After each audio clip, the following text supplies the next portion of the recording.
من الكثير من الموهوبين والمخترعين الذين ظهروا مؤخرا. الساحات التقت شابا يحمل في حوزته 30 اختراعا ويطالب وزارة الصناعة والتجارة تسجيل اختراعاته ليتمكن من البحث. أهم اختراعاته هو تشغيل سيارته عبر الهاتف. نتابع. تزخر اليمن بالعديد من العقول البشرية التي تسعى إلى الاختراع. هنا شاب في منتصف عمره لديه اختراعات كثيرة. يمكن تشغيل هذه السيارة عن طريق اتصال هاتفي وإغلاقها بمكالمة أخرى. فكر وحلل ثم اخترع، فميز سيارته القديمة هذه عن بقية السيارات. استغنى تماما عن هذا واستبدله بهاتفه النقال، فمن أي مكان يأمرها باتصال هاتفي وسرعان ما تستجيب للأمر.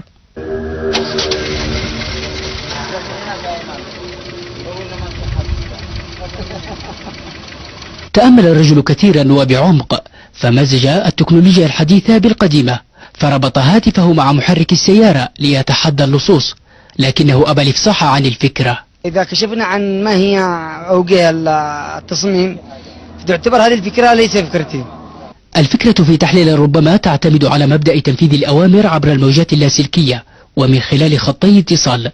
الأول يكون في هاتف السائق وهو مصدر الأوامر، فيما الآخر مرتبط بمحرك السيارة والذي يعمل على تحويل أوامر المكالمة الهاتفية إلى حركية، فيأمر المحرك بالحركة، وبالاتصال الآخر يأمره بالتوقف.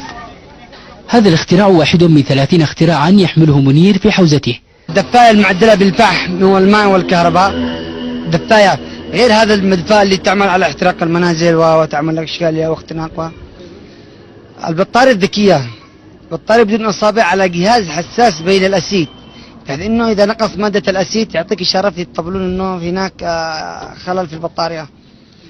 جهاز الحمولة الزائدة، هذا الجهاز هو بسبب الحمولة الزائدة في الشاحنات، وما هي الاضرار الناتجة عن هذه الحمولة الزائدة.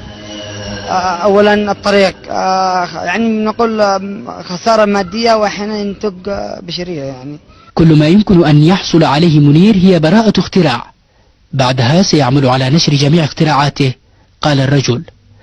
للشارح الساحات.